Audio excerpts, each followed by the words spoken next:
Hello and welcome to Useful Idiots. I'm Katie Halper. I'm Miriam Adelson. Thanks so much for being here. Our website is usefulidiots.podcast.com. Go there to support the show and get bonus content.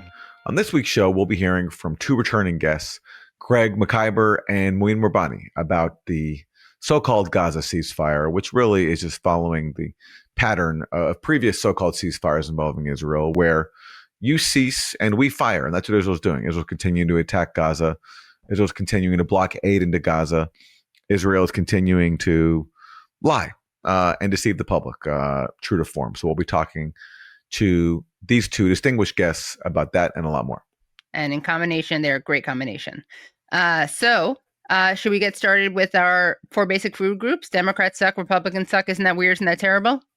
Yes. What do we have for Democrats suck?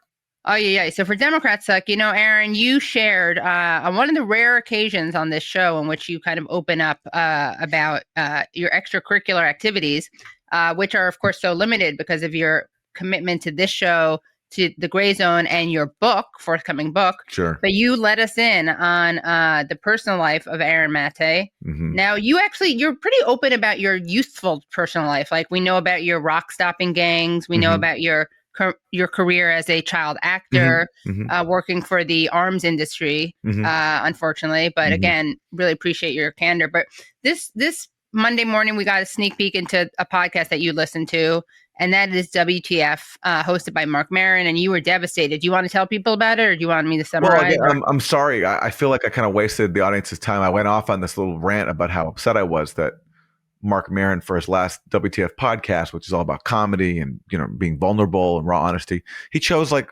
one of the most disingenuous people I think in American cultural life, and that's Barack Obama as his last guest. I was disappointed, and I'd just gotten that news right before we went on air, so I shared with the audience my frustration. But especially on a day when the hostage deal was taking effect between Hamas and Israel, I think I spent a little bit too much time on that. So I'm sorry. I apologize. Yeah, but Aaron, you were processing. I mean, I appreciate and I congratulate you for realizing not everyone realizes that a final guest decision for Marc Maron is not as big of a deal as a ceasefire agreement and hostage release, but you do because you know your priorities. Yeah, but again, honestly, the biggest takeaway from that for me was don't invest emotionally in content. So yes, I put in many years listening to a podcast, but it's not my podcast, and if they want to have on a milquetoast last guest, that's their right. And it's not for me. It's certainly not worth getting upset about. Yeah, but it is, I mean, a good reminder of you. I would say invest in content, but invest wisely, and that's why you want to invest in shows like Useful Idiots, where we promise we will never have on Barack Obama, and we've been a lot of behind the scenes discussions between me and Aaron, and you finally convinced me not to have him on. Not to have on Obama, yeah. Going back to that, because we didn't give you quite enough content on this, I did want to take a look at a really interesting, to quote Gavin Newsom, for those of you who watch Thursday Throwdown, interesting exchange between Barack Obama and Marc Maron. Let's take a look. But there's always that sense of, but we're not going to call each other vermin. Right. And we're not going to try to crush you if you lose. Okay, so interestingly, and we're about to hear, Marc Maron and Obama are about to get into how and why the Democrats lost. And obviously the discussion of Gaza is going to come up. But it is interesting that he mentions calling people vermin, because, of course, that's what Israel does frequently to the people of Gaza. And they crush the people of Gaza, right? They are exterminating the people of Gaza. So I just think it's rich that in a discussion that, as you'll see shortly, is going to be about people's discomfort with voting for the Democrats over Gaza, he chooses those examples. That's right. But we're not going to target you. But the brains have been, broken, through exploiting grievance and anger. And, in talking about the left, that the fact that so many decided to not vote out of protest because they didn't feel that the situation in Israel, the ethnic cleansing of Gaza and whatnot, was not going to be dealt with by Kamala, or however that goes. Now, shout out to Marc Maron for calling it ethnic cleansing. I don't know if he's used the word genocide, but I do appreciate that he's calling it ethnic cleansing. But that's not why they didn't vote. They didn't vote for Kamala because she refused to distance herself from Joe Biden, who was carrying out the genocide. It was a protest vote in that respect. And they were just asking her to just simply please commit to something that could end the genocide and distance herself from Biden. That was the concrete demand. It wasn't that they didn't think Kamala Harris would change anything. They wanted her to commit to changing, and she wouldn't. So people turned away because she also refused to turn away from Biden, who was the chief sponsor of the genocide. Yes, that's very true. And we know that, literally what they were asking for was for her to, for instance, say something to distinguish herself from Biden. They were asking her to, as we've covered before, let a single Palestinian speak at the convention, a Palestinian who was going to endorse Kamala. That, to me, I still can't get over that. Funnily enough, Kamala Harris, in her book, in her memoir, which is, just out for those looking for a fun read, she refers to that DNC delegate as a Palestinian spokesperson, as if that person represents all Palestinians officially. No, it's actually just a Palestinian Democratic lawmaker who wanted to speak. but Kamala Harris says that this person's like a spokesperson for all Palestinians, so therefore couldn't speak because we can't have someone to actually represent the Palestinian cause, even though that's not even what this Palestinian delegate wanted to do. They were there as like a Palestinian Democrat and a lawmaker, like a state lawmaker in Georgia, who just wanted to speak. Right. It's so disgusting. We're excited to share with you this week's sponsor, Venice AI. ChatGPT has the former director of the NSA sitting on its board. Edward Snowden called this a, quote, willful, calculated betrayal of the rights of every person on Earth, end quote. We think it makes sense to refrain from using AI until you have privacy clarity and legal clarity. Just think about all the private things you've typed into ChatGPT. Late night questions, business ideas, even sensitive personal struggles. How would it feel if those conversations weren't private? That's where Venice AI comes in. I can use Venice to run leading open source AI models directly in my browser. My conversations are encrypted and stored only on my device, so no corporation or government can spy on me, censor me, or use my data for profit. Using AI can help with content creation, information retrieval, personal assistance, coding, and so much more. But we shouldn't have to risk our privacy to use it. If you want to use AI without handing your most personal information to corporations or the government, check out Venice.ai. Get 20% off a pro plan at venice.ai/useful with code USEFUL.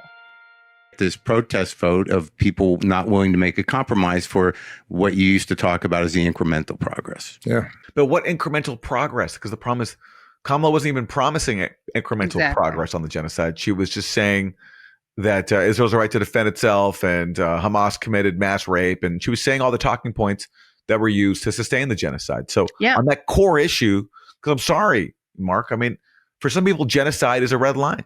Exactly. And can't be rewarded. And Kamala could have won over so many more people had she done the politically savvy thing. Forget the moral thing, because whatever, we know politicians don't have that. Just by distancing herself from Biden even a little bit, but she wouldn't.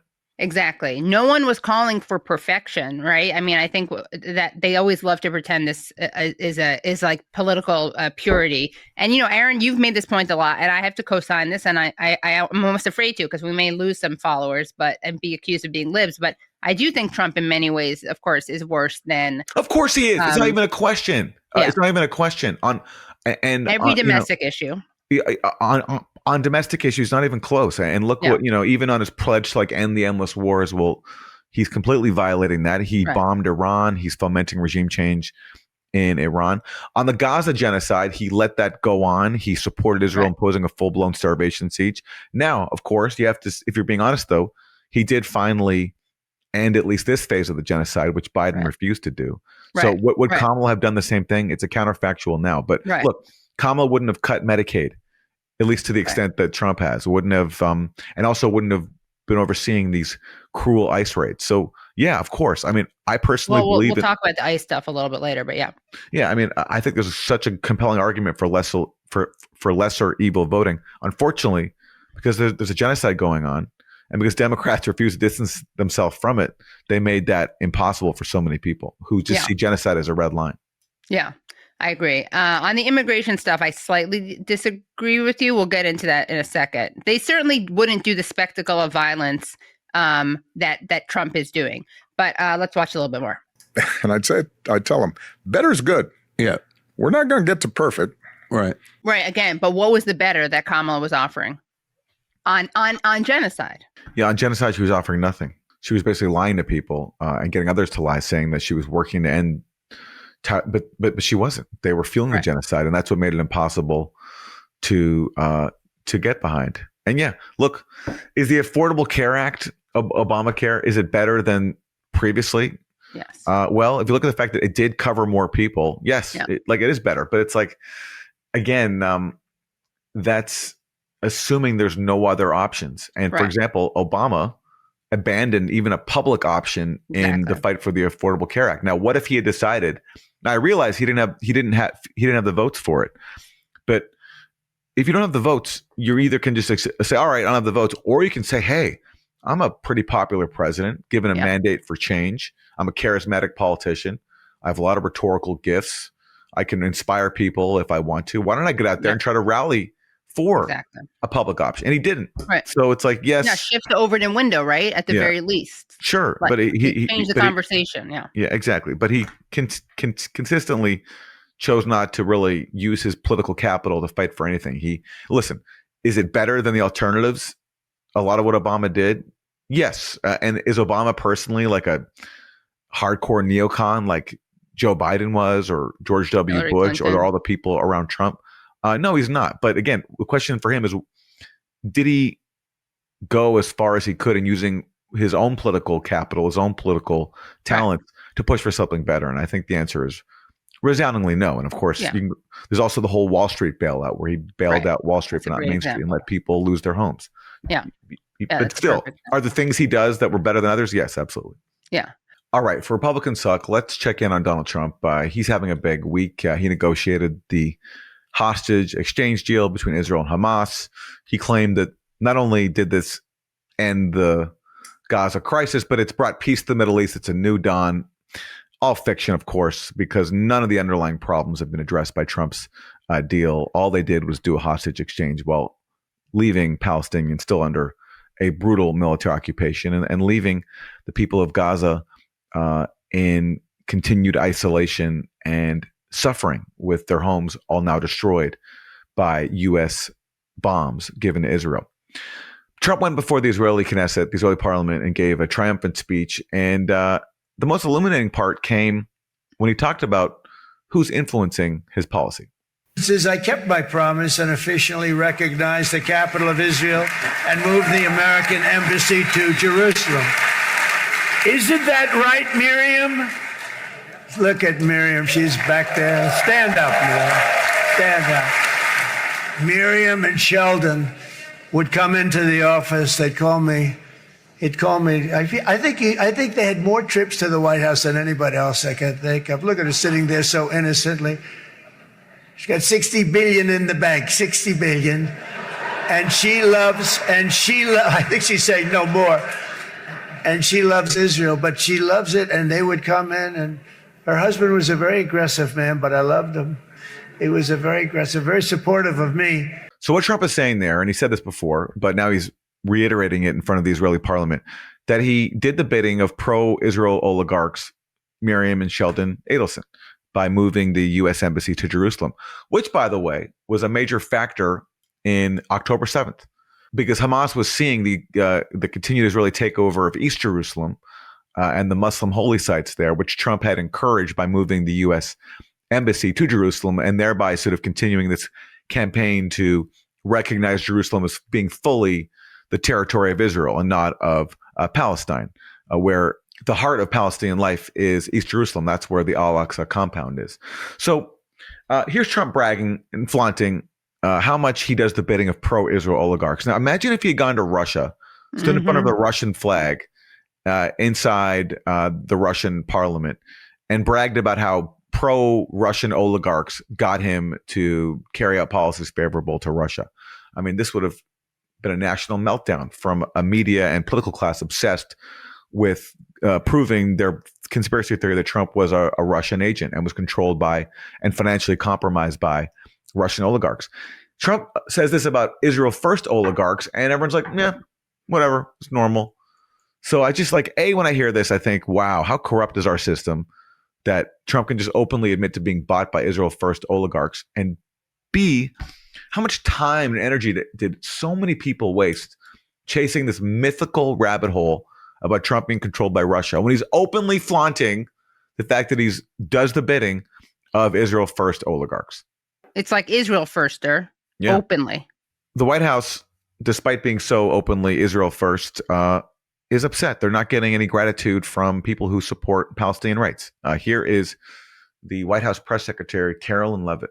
It's President Trump who is actually pushing for peace. And I would like to add, where are all of the Free Palestine protesters? It's President Trump who freed Palestine, literally. And they are now very much quiet because why? They can't stand President Trump. And that is the basis of the Democrat Party today. They don't stand for anything except for catering to their far left base, which, as I said, includes anti-Semites, includes Hamas terrorists, illegal aliens, and violent criminals who they want to let off freely to roam in American streets. I mean, have you ever heard something so detached from reality?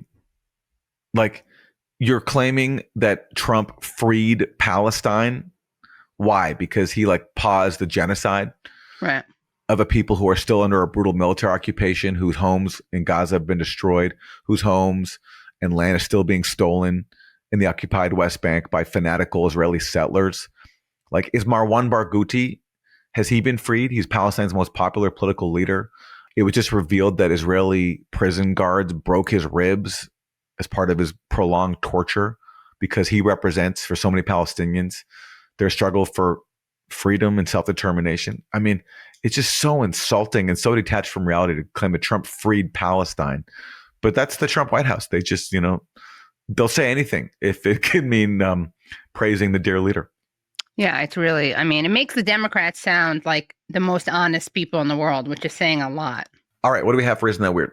So for Isn't That Weird, we have a weird, disturbing, but perhaps not that surprising story. Let's go to the Politico headline, because Politico did this expose. The headline says, "I love Hitler. Leaked messages expose young Republicans' racist chat." And these young Republicans said things like, you're giving nationals too much credit and expecting the Jew to be honest. Stay in the closet, F word. They love the watermelon people. I'm ready to watch people burn now. I'd go to the zoo if I wanted to watch monkeys play about black basketball players. And everyone that votes no is going to the gas chamber. What's weird about this, and I'm actually going to quote someone, an Israeli academic, Shael Ben Ephraim, says, "It has been absolutely fascinating to see all the Zionist anti-Semitism fighters, quote unquote anti-Semitism fighters, ignore entirely the worst anti-Semitism scandal from a major American party in history.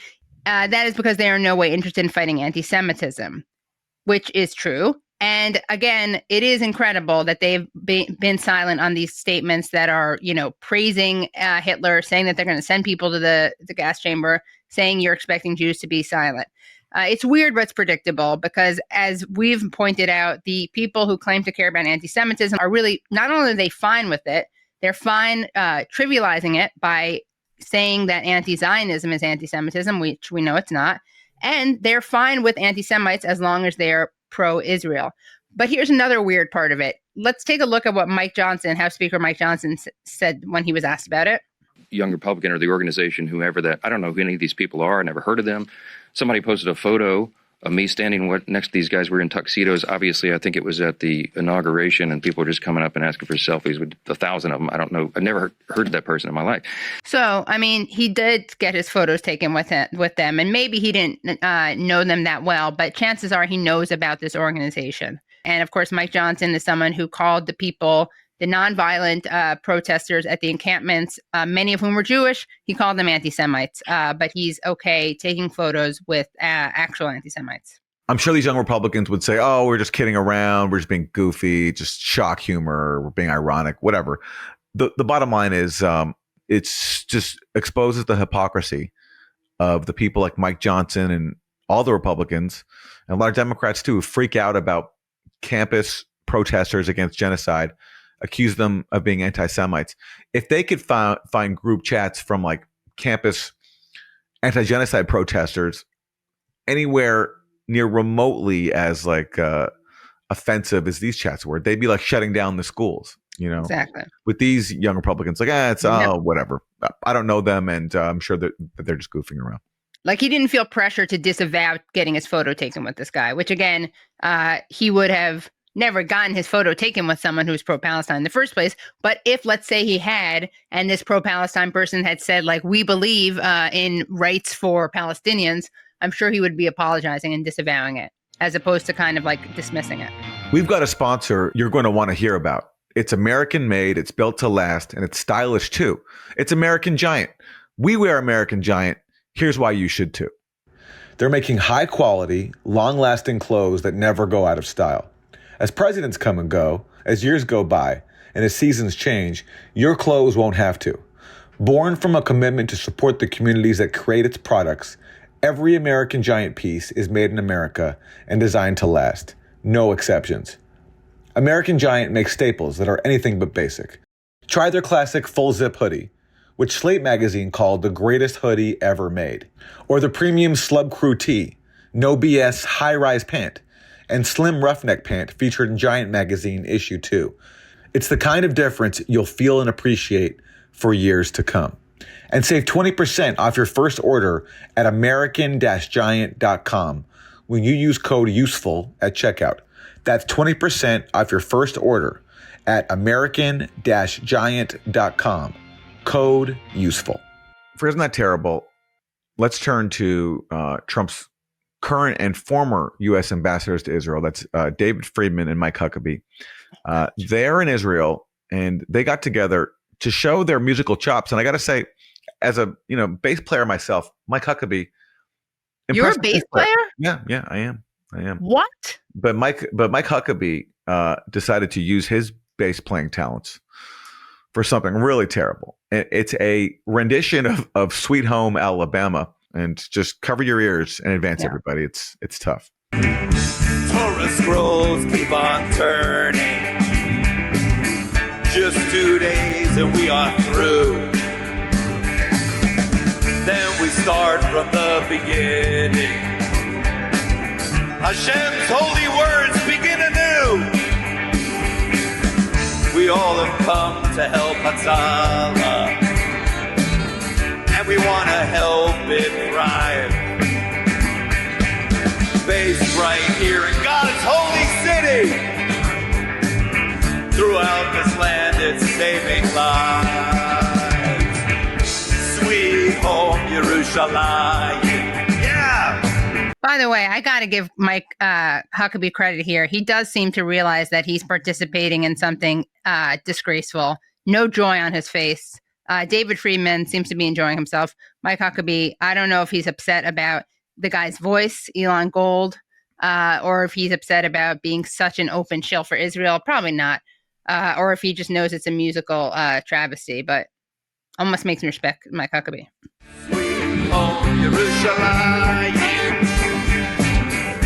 Lord, I'm coming home to you. Okay, all right. Well, that's enough. So, and by the way, this is at a fundraiser for this group, United Hatzalah, which took part in the atrocity propaganda around October 7th. So they helped manufacture consent for genocide. And it's just, what can you say? This is the current and former U.S. ambassador to Israel playing this cringe song with a real sort of like messianic, extremist religious message, like, Sweet Home Yerushalayim, and doing it by again, sort of like whatever you think about like Leonard Skinner and Sweet Home Alabama, it is an iconic American song.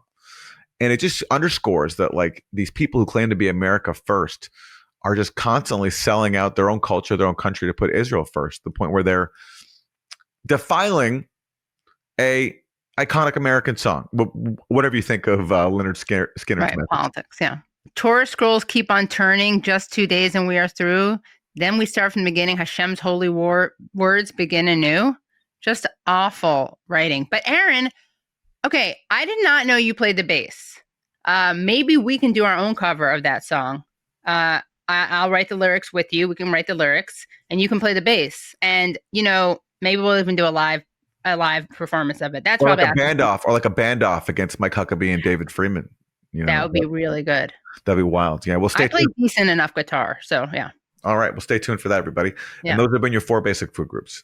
So excited to be speaking to two wonderful guests, Mouin Rabbani, who is co-editor at Jadaliyya and non-resident fellow at the Center for Conflict and Humanitarian Studies, and human rights attorney Craig Mokhiber, who resigned from the United Nations over its failure to act on Gaza.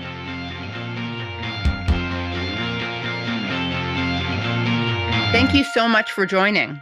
Pleasure. Thanks for the invitation. Of course. I want to know what everyone wants to know from both of you, which is, what is your response to the so-called peace plan? Well, just to say, it's not a peace plan. It's a proposal to achieve a ceasefire. And I think particularly if you're looking at this from the Gaza Strip, even a temporary pause in the genocide and the famine is nothing to sneeze at. And I do think Trump, despite his previous role, deserves credit for that, particularly when compared to Biden. But if you look at the proposal closely, it doesn't really include any enforcement mechanisms, even for those elements that have been agreed. And it's very unlikely the further elements are going to be agreed. And most importantly, it doesn't say anything about Palestinian rights. And therefore, if it's entirely successful, it will at best take us back to October 6th. I agree with Mouin. It's not a peace plan. It's not a plan for ending the conflict. It's not a plan that responds to the genocide. It addresses none of the root causes of the situation in Palestine. It doesn't address a genocide or apartheid or accountability or redress in any way. It is absolutely lawless, is one of the points that I wanted to make about this, because, I mean, it's this thing that purports to be a kind of agreement, which it's also not an agreement, right? This is something that was created in the dark back rooms of Washington. It makes no reference to international law, and some of the provisions of the plan actually violate international law. Things like, conditioning humanitarian aid, implicit threats of collective punishment if Hamas doesn't agree to something, the explicit denial of Palestinian self-determination, that it has restrictions on political rights for some Palestinians. It tries to return to a situation where Palestinians have to negotiate for their human rights with their oppressors. And it fails to seek any accountability for Israeli crimes, including genocide. That means all of those are actually breaches of the international legal obligations of the United States. It's not something I would be waving around, but I agree also with Mouin that, we have to celebrate that there is a ceasefire, even though that ceasefire has been repeatedly violated already by Israel with, immediately destroying the water treatment plant, killing several Palestinian civilians, blocking some of the aid that's supposed to be coming in. So it's broken it repeatedly, but it is a certain relief in terms of the amount of bombs and bullets that are flying in Gaza, and it allows some aid in, and it has allowed for some Palestinian prisoners to be released from horrific Israeli torture camps and dungeons. So that's why you see Palestinians celebrating. But we know beyond that piece of it, that ceasefire agreement to which Mouin referred, there is nothing here to celebrate. People often say that a ceasefire means Hamas ceases and Israel fires. We're already seeing violations of this ceasefire. Can you expand on that, what we've seen so far and what it bodes for the future? Well, yeah. I mean, as the UN Special Rapporteur Francesca Albanese famously said, ceasefire means you cease and I fire. But I think we also, this falls into the way Israel has generally approached such agreements, which is that first you negotiate the agreement itself.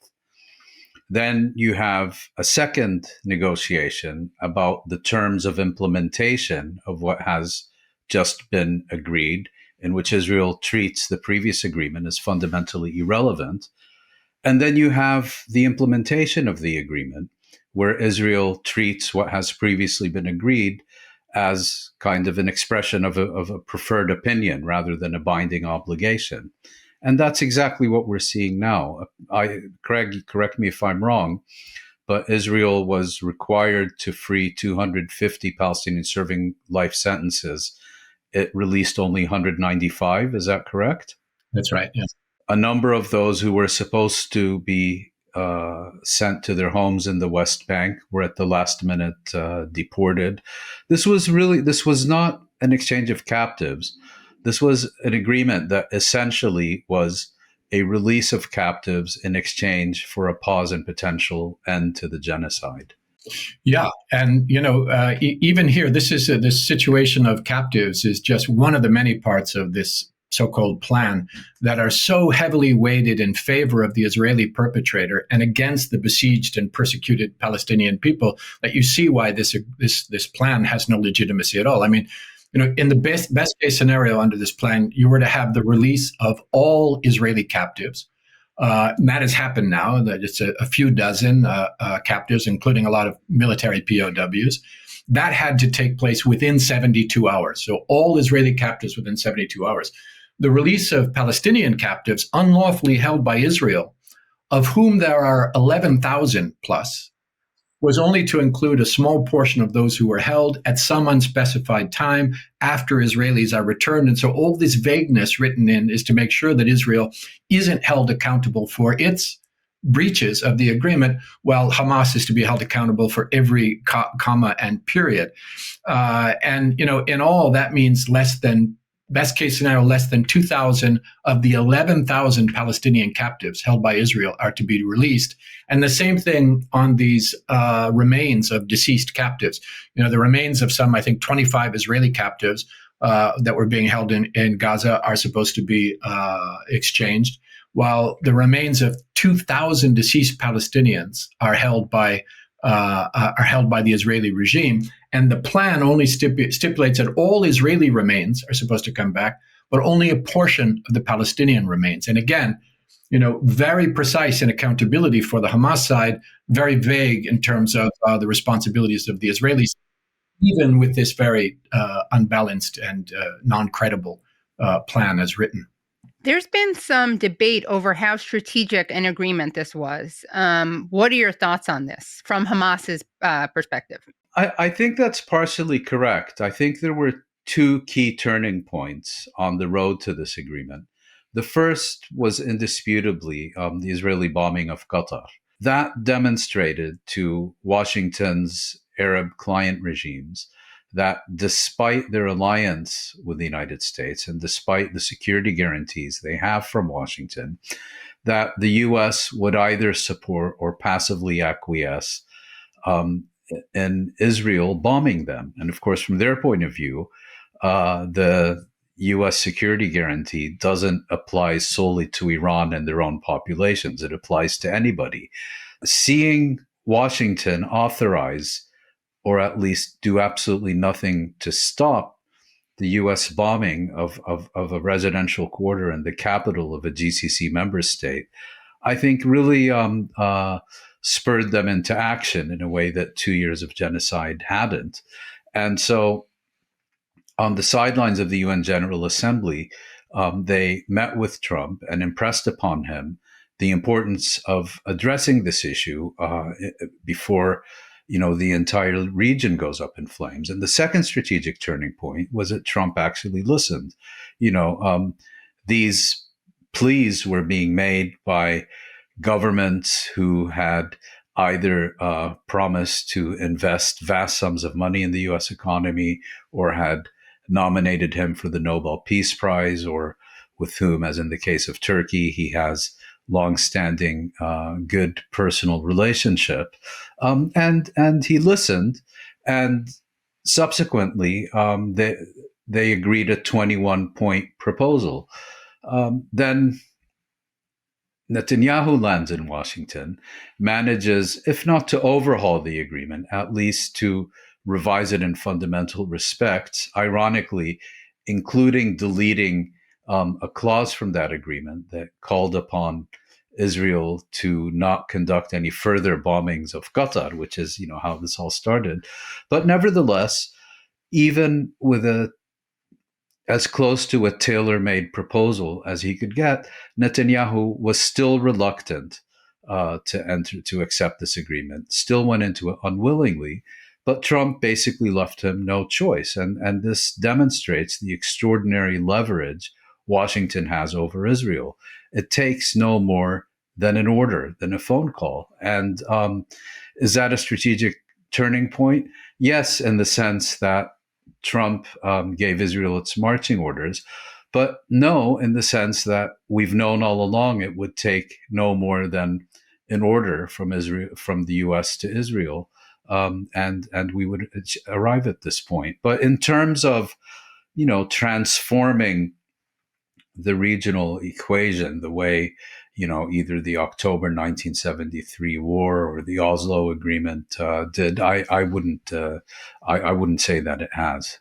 This was a proposal Hamas could neither accept nor reject.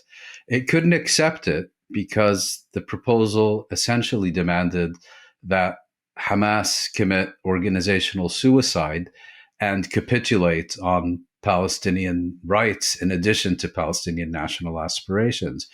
It couldn't reject it because then it would be doing so against the universal acceptance of this revised proposal by the Arab and Muslim leaders who did not reject the proposal Netanyahu successfully revised. But more importantly, it would be seen as a betrayal of the Palestinian population for the Gaza Strip, who, as Craig said previously, were desperate for any respite from this constant bombing and expanding famine and so on. So it really, it was caught between a very large rock and a very hard place. And I think its initial response to Trump was actually quite intelligent. It accepted those parts of the agreement that it had previously accepted and was prepared to negotiate. And it either ignored or expressed reservations about, for example, Project Blair and so on the pretext that these elements either required a Palestinian national consensus and Hamas alone was not authorized to decide on them, or that they needed to be brought into line with international law.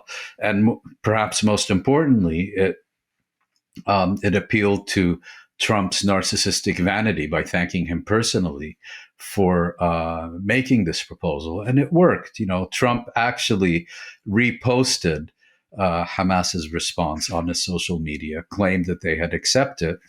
And on that basis, Israel had no choice but to negotiate and conclude the agreement that we are now discussing.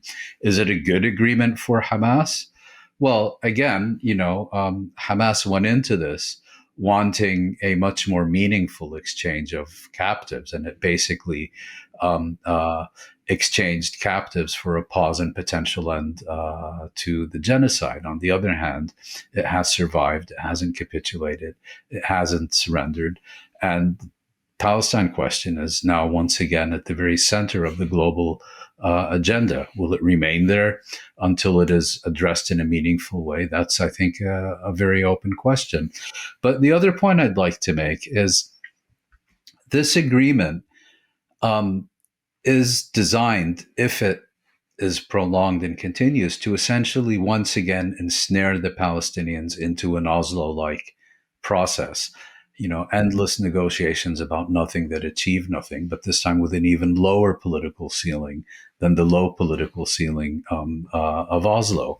But against that, we have an entirely different dynamic, which Craig can discuss in more detail, which seeks to replace this Oslo-like paradigm with one that is anchored in Palestinian rights, in equality for Palestinians, and replacing impunity with accountability and consequences. And these are now running as kind of two parallel tracks. And the challenge, I think, for Palestinians, and indeed for all those who care about the future of the Middle East and the future of humanity, is to ensure that this alternative paradigm, which has been growing in strength and which I believe has the support of most of the world's population and already quite a few of its governments, influences, displaces, overcomes, and ultimately replaces this kind of regurgitation of an Oslo paradigm that we're discussing now. And Craig, I would love to hear your response to that, but also if you could clarify for people who are watching who are a little perhaps younger than some of us here, what this means, what Oslo actually means, and what the Oslo paradigm means. Well, I agree, as usual, with everything that Mouin has said. I mean, first of all, on the strategic response of Hamas, I mean, they were presented with an absolutely absurd proposal, and they had the wisdom to take a portion of it and say, yeah, we agree to a ceasefire and exchange of captives and to talk about these other issues. And that allowed them to seize on the practical and implementable elements of the first phase and not to surrender the cause of Palestine or to submit to the humiliation and vulgar colonialism, by the way, that is in the remainder of the document. And that wasn't hard for them to do. Hamas had been offering really since October of 2023 to have an exchange of captives and a ceasefire. So I think that was very wise on their part in calling the bluff of this offer. And I think that the way that Mouin has laid out is absolutely correct. I would make one slight addition, which is there are in fact 3 tracks out there, right? There is this, sort of bald colonialism of the Trump 20-point plan on the one hand. There is a modified colonial version that has been circulated by the French and the Saudis at the United Nations, which now is called the New York Declaration, which is, is very similar to the Trump plan, except it has lots of pretty decorations on it to make it not look so vulgar. But it really isn't a plan for Palestinian self-determination, for accountability, for genocide, for any kind of a principled response to the situation on the ground. And then, as we heard from Mouin, there is a kind of justice track. And that justice track was the principal drumbeat of the last 2 years. It is the track that had started with people ringing the genocide alarm bell already in October, with South Africa bringing Israel to the International Court of Justice on charges of genocide, and that case and everything that's happened there, with the indictment of Israel's leaders for crimes against humanity by the International Criminal Court, with the General Assembly in September of last year seizing on these developments and adopting a historic resolution that codified everything the court had been saying, and then saying, if Israel has not complied with all of these demands to end the occupation, stop the genocide, implement the provisional measures and so on, end the apartheid, then further measures will be adopted. And along with that, you get the special procedures of the United Nations declaring genocide. You get the Commission of Inquiry mandated by the UN finding genocide. You get every major international and other human rights organization and every, prominent international lawyer and the International Association of Genocide Scholars, a global consensus on the genocide and this drumbeat of accountability that had not been seen in 80 years before.